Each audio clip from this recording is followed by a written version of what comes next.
ইউটিউবের কিছু চ্যানেলে ভগবান শ্রীকৃষ্ণ ও শ্রী রাধারানী সম্পর্কে বহু অপব্যাখ্যা ও কুমন্তব্য করে থাকেন, কারণ এদের অধিকাংশই নিজেদের মনগড়া মত পোষণ করে, কোনো ধর্মগ্রন্থ অনুসরণ বা চর্চা করেন না।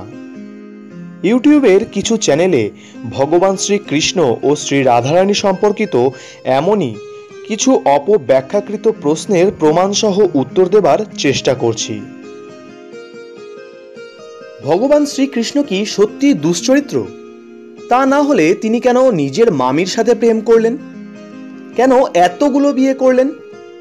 স্বামী থাকা সত্ত্বেও রাধারানী ভগবান শ্রীকৃষ্ণের সঙ্গে প্রেমের সম্পর্কে জড়িয়ে পড়েন, যেখানে আমাদের সমাজ তথা হিন্দু লোকাচার বিবাহিত নারীর অন্য পুরুষের সঙ্গে প্রেমের সম্পর্ককে মান্যতা দেয় না।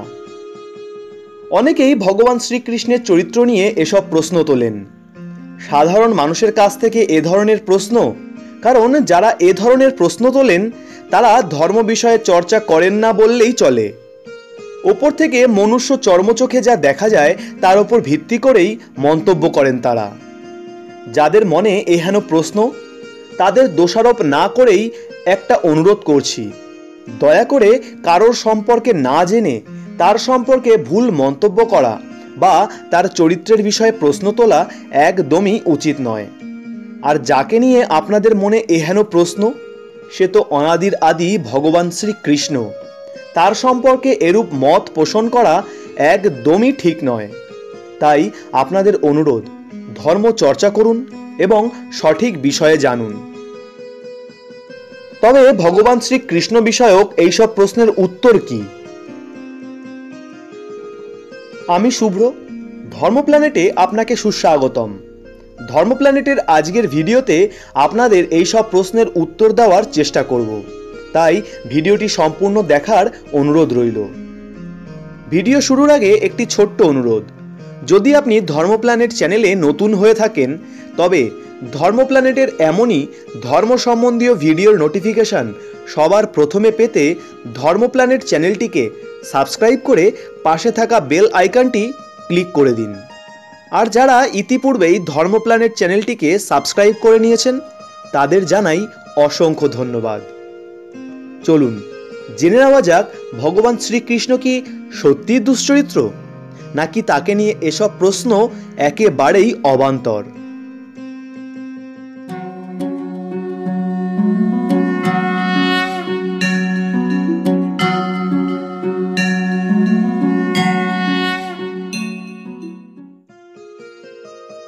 পুরাণ কথা অনুযায়ী ভগবান শ্রীকৃষ্ণ আসলে ভগবান নারায়ণের অষ্টম অবতার এবং শ্রী রাধারানী মা লক্ষ্মীর অবতার।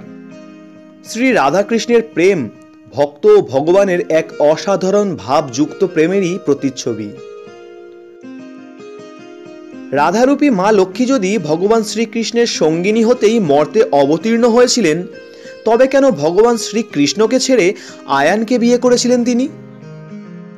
তবে জানতে হবে সেই পৌরাণিক কাহিনী। পুরাণ অনুযায়ী আয়ান ঘোষের আসল নাম অভিমন্যু। গোকুলের কাছে জারত নামে একটি গ্রামে তার বাস। পেশায় তিনি ছিলেন গোপালক ও দুধের ব্যবসায়ী। তার বাবার নাম গোলা, মা জটিলা এবং বোন কুটিলা। সম্পর্কে ভগবান শ্রীকৃষ্ণের পালিকা মা যশোদার তুতো ভাই ছিলেন আয়ান। তার সঙ্গে রাধারানীর বিয়ের মূল উদ্যোক্তা ছিলেন ভগবান শ্রীকৃষ্ণের পালক পিতা নন্দ মহারাজ।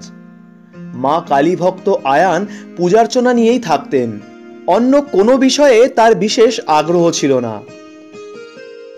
পূর্বজন্মে অভিমন্যু তপস্যা করেছিলেন ভগবান বিষ্ণুর দর্শনের জন্য। ভগবান বিষ্ণু তার তপস্যায় মুগ্ধ হয়ে তাকে দর্শন দেন। দর্শন পেয়ে অভিমন্যু খুবই খুশি হন। ভগবান তাকে বর দিতে চাইলে তিনি বলেন, আমি আপনার প্রিয়াকে গৃহিণী হিসাবে পেতে চাই। ভগবান বলেন, তুমি অন্য যে কোনো বর চাও, আমি দেব, কিন্তু এই বর চেও না। অভিমন্যু বলেন, আমি অন্য বর চাই না। তখন ভগবান বিষ্ণু অন্তর্ধান হলেন। এরপর অভিমন্যু আরও কঠোর তপস্যা করলেন। আজন্ম তপস্যা করে সে দেহ ত্যাগ করলেন এবং পরজন্মে পুনরায় তপস্যা আরম্ভ করলেন। নিজের চারপাশে আগুন জ্বেলে আরো কঠিন সাধনা করলেন। ভক্তের ডাকে ভগবানকে আসতেই হলো। আবারও ভগবান বিষ্ণু দর্শন দিলেন এবং বর প্রার্থনা করতে বললেন। সে একই বর প্রার্থনা করলেন। তখন বাধ্য হয়ে ভগবান বিষ্ণু তথাস্তু বললেন। ভগবান বিষ্ণু বলেছিলেন যে অভিমন্যু যখন দাপরে জটিলার পুত্র আয়ান রূপে জন্মগ্রহণ করবে তখন তার এই বাসনা পূর্ণ হবে, তবে তিনি কখনোই লক্ষ্মীকে স্পর্শ করতে পারবে না এবং সেই জন্মে অভিমন্যু নপুংসক হবেন। তিনি লক্ষ্মীকে ঘরে বাঁধতে পারবেন কিন্তু কোনো দিন মন পাবেন না। তার মন জুড়ে কেবলই ভগবান নারায়ণের অষ্টম অবতার শ্রীকৃষ্ণ থাকবেন। তখন অভিমন্যু বলেন, আমি গৃহিণী বলেছি ঠিকই, কিন্তু প্রভু, মা লক্ষ্মী হলেন জগৎ জননী। মাকে আমি আমার ঘরে আজন্ম বেঁধে রাখতে চেয়েছি মাত্র, কিন্তু আপনি এ কি বর দিলেন? না বুঝে আপনি আমায় নপুংসক করলেন। ভগবানের যেমন বর তেমনই হলো। অভিমন্যু দাপর যুগে জটিলা দেবীর পুত্ররূপে জন্মগ্রহণ করলেন।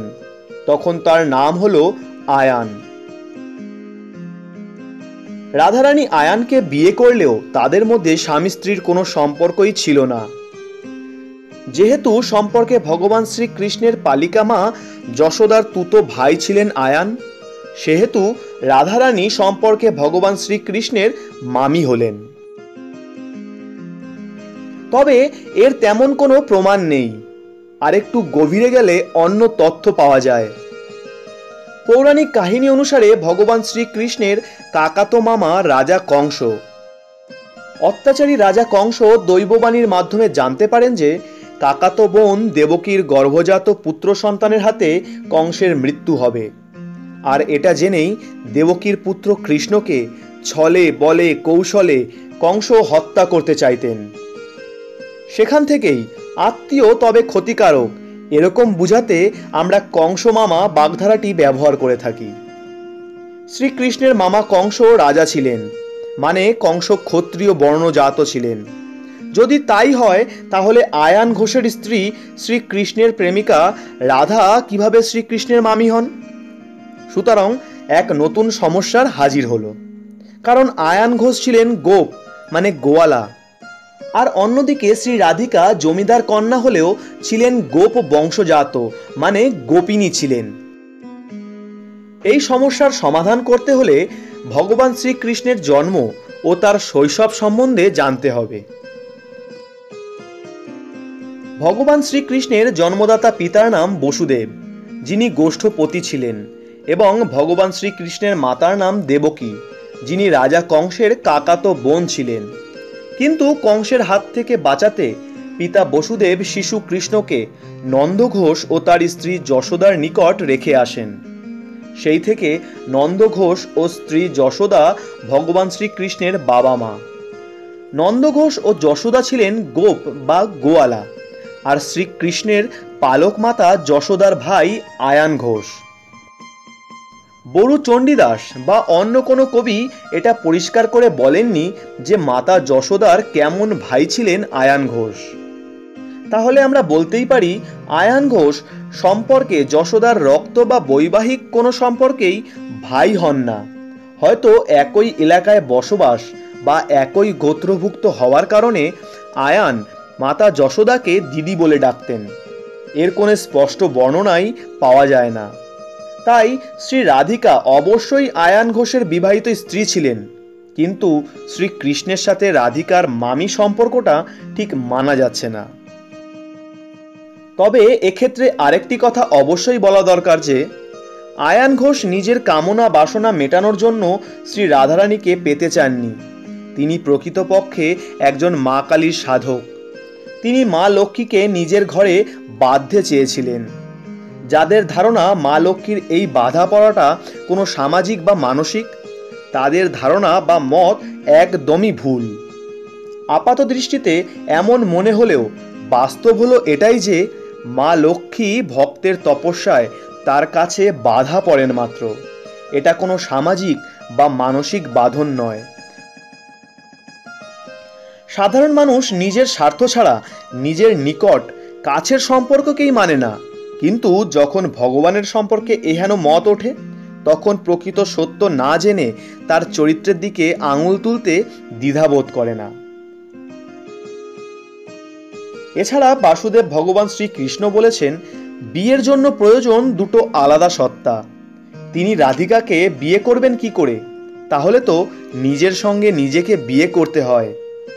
পুরাণ বলছে ভগবান শ্রীকৃষ্ণের বামাংশ থেকে শ্রী রাধিকার সৃষ্টি, অর্থাৎ লীলার কারণে সম্পর্ক যাই হোক না কেন, প্রকৃতপক্ষে শ্রী রাধাকৃষ্ণ আসলে একটাই সত্তা, তারা একাত্মা।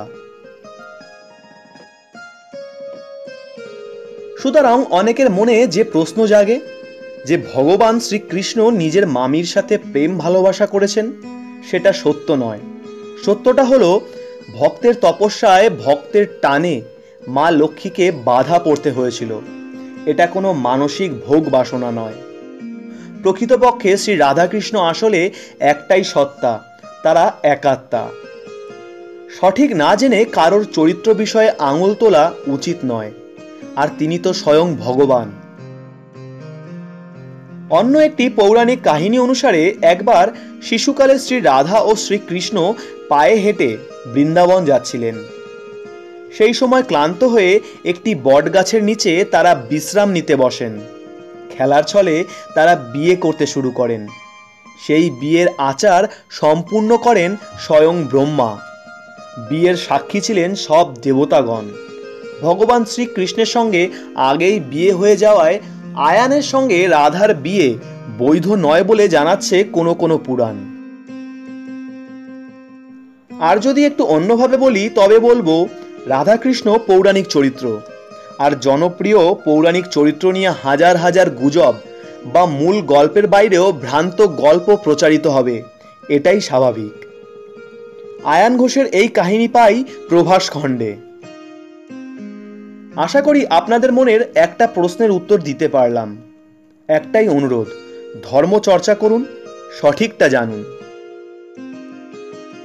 এবার জানবো ভগবান শ্রীকৃষ্ণ কেন 16,108 জন রমণীকে বিবাহ করেন।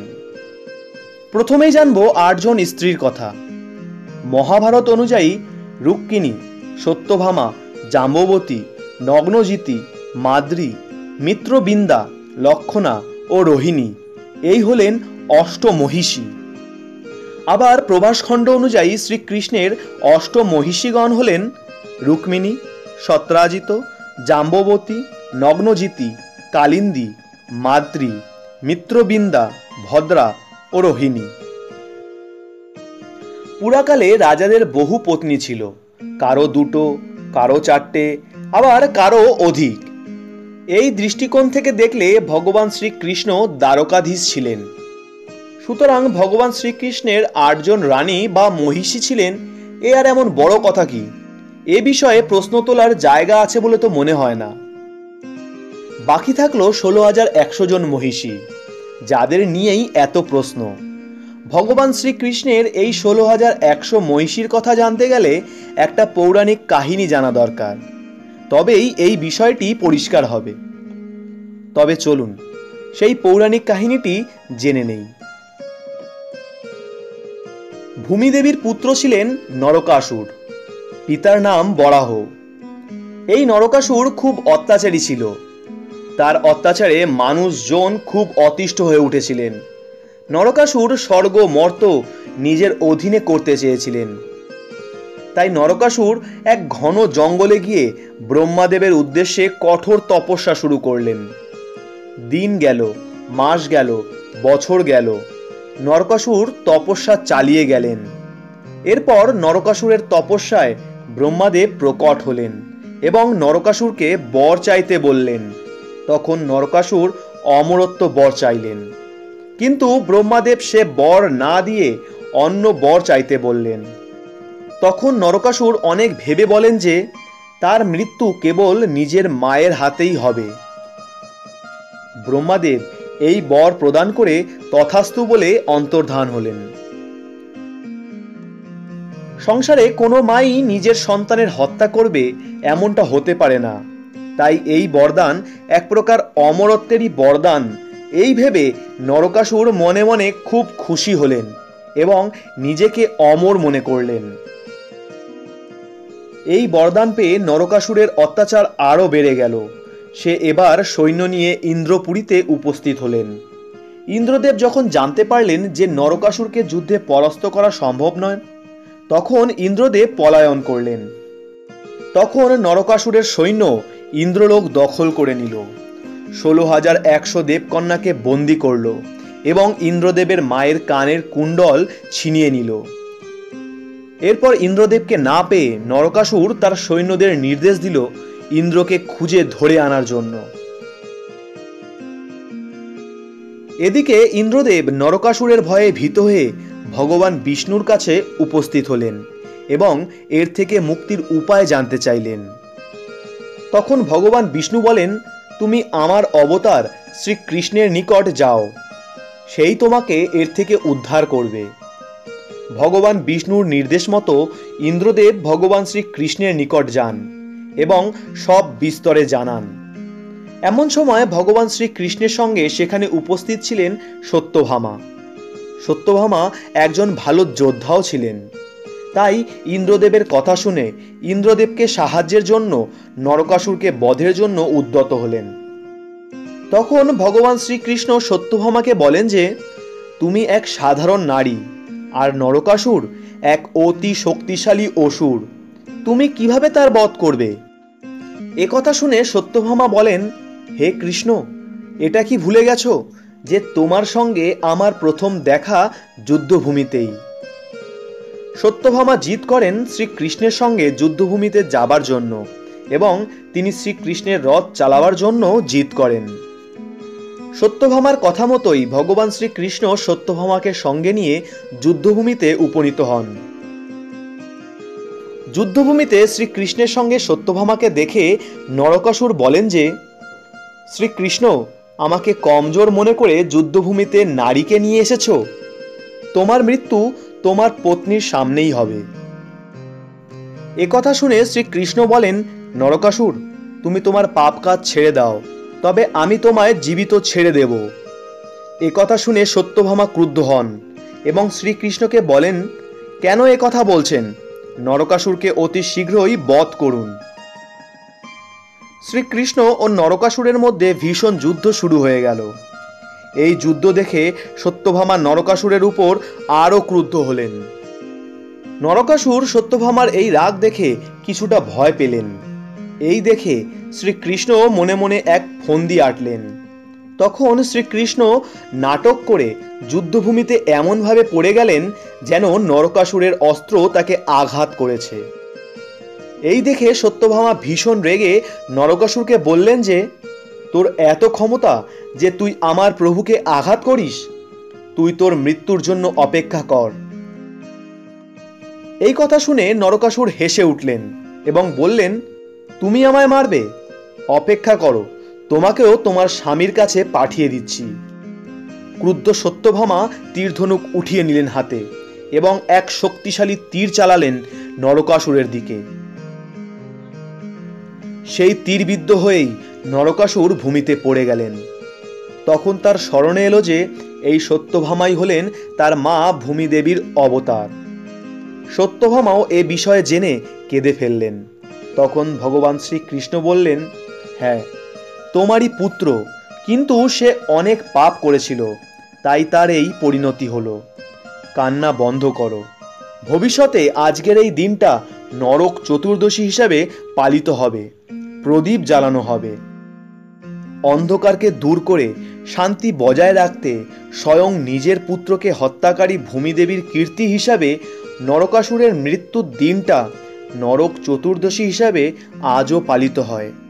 প্রদীপ জ্বালানো হয়। এদিকে নরকাসুরের বধের পর ভগবান শ্রীকৃষ্ণ পাতাল লোকে গিয়ে নরকাসুরকৃত বন্দীকৃত 16,100 জন দেবকন্যাকে মুক্ত করেন। কিন্তু অসুর দ্বারা বন্দী থাকার কারণে সমাজ তাদের শুদ্ধ বলে মনে করেন না, তাদের কেবল লাঞ্ছনাই করতে থাকে। তাই শ্রীকৃষ্ণ সেই 16,100 জন রমণীকে বিবাহ করেন এবং তাদের সামাজিক সম্মান ফিরিয়ে দেন। অন্য লোককথা অনুযায়ী নরকাসুর এই 16,100 নারীকে বিবাহ করেছিলেন। তাই যখন নরকাসুরের বধ হয় তখন এই 16,100 নারী প্রাণ ত্যাগ করতে চায়, কারণ সেই সময় সামাজিক ব্যবস্থা এমনই ছিল যে পতি ছাড়া নারীর কোনো মূল্য ছিল না। সমাজ, পরিবার সেই নারীকে মেনে নিত না, তাই তাদের মরে যাওয়াই একমাত্র পথ ছিল। কিন্তু তখন ভগবান শ্রীকৃষ্ণ তাদের আশ্বস্ত করে বলেন, তোমাদের কোনো চিন্তার কারণ নেই, আমি তোমাদের বিবাহ করব। ফলে তোমরা নরকাসুরের পত্নীর পরিবর্তে আমার পত্নী বলে পরিচয় পাবে। এই হলো ভগবান শ্রীকৃষ্ণের 16,100 জন মহিষীর কাহিনী। 16,100 জনকে নিয়ে ভোগবিলাস করতে নয়, তাদের সামাজিক সম্মান প্রদান করতেই ভগবান শ্রীকৃষ্ণ তাদের বিবাহ করেন। সুতরাং ভগবান শ্রীকৃষ্ণ কোনো দৃষ্টিকোণ থেকেই দুশ্চরিত্র নন। যারা এহেন প্রশ্ন তোলেন তাদের অনুরোধ, সঠিক দৃষ্টিকোণ থেকে দেখুন। নিজের স্বার্থ চরিতার্থ করতে ভগবানের চরিত্র বিষয়ে আঙুল তুলবেন না। ভগবানকে নিয়ে যাদের এমন প্রশ্ন, তাদের কাছে ক্ষমা চেয়েই বলছি, আপনাদের ক্ষমতা হবে 16,100 জন স্ত্রীর ভরণ পোষণ চালানোর? 16,100 জন বাদ দিলাম, 1,000 জনের ভরণ পোষণ চালানোর ক্ষমতা কি আপনাদের হবে? না জেনেই বলছি, ক্ষমতা হবে না। সুতরাং কোনো ভোগ বাসনার কারণে নয়, সামাজিক সম্মান প্রদানের জন্য ভগবান শ্রীকৃষ্ণ 16,100 মহিষীকে বিবাহ করেন। বর্তমান সমাজে সাধারণত রাস্তায় কোনো নারীকে সম্মান দেখাতে গিয়ে যারা পিছপা হাঁটে, তাদের মধ্যে থেকেই এ ধরনের প্রশ্ন উঠে আসে। সবার কাছেই ক্ষমা প্রার্থনা করছি। আশা করি আপনাদের প্রশ্নের উত্তর দিতে পারলাম। কাউকে ছোট করা বা কারোর মনে আঘাত দেওয়া আমার উদ্দেশ্য নয়, কেবল আপনাদের মনের প্রশ্নের উত্তর দেবার চেষ্টা করলাম। আমার কোনো ভুল ভ্রান্তি থাকলে নিজ গুণে ক্ষমা করবেন। ব্যাখ্যাগত কোনো ভুল থাকলে কমেন্টে জানিয়ে সংশোধন করার সুযোগ করে দেবেন। ভগবান শ্রীকৃষ্ণের চরণাগত হন, পার্থিব সুখ ভোগ করুন, ধর্ম চর্চা করুন, সঠিক বিষয়ে জানার চেষ্টা করুন। ভগবান শ্রীকৃষ্ণ গীতার 18 অধ্যায়ে 66তম শ্লোকে স্বয়ং বলেছেন, সর্বধর্মান পরিত্যাজ্য মামেকং শরণং ব্রজ, অহম তাপ সর্বপাপেভ্য মোক্ষয়িষ্যামি মা শুচ। ভিডিওটি কেমন লাগলো কমেন্টে জানাতে ভুলবেন না। ভিডিওটি শেয়ার করে অন্যদের জানার সুযোগ করে দিন। বিশেষ করে তাদের সাথে শেয়ার করুন যাদের মনে এ ধরনের প্রশ্ন আছে। যদি ভিডিওটি ভালো লেগে থাকে তাহলে অবশ্যই লাইক করুন। তাহলে আজকের মতো ধন্যবাদ। ধর্ম প্ল্যানেটে আপনাদের সাথে আবার দেখা হচ্ছে আগামী ভিডিওতে। জয় জয় ভগবান শ্রীকৃষ্ণ।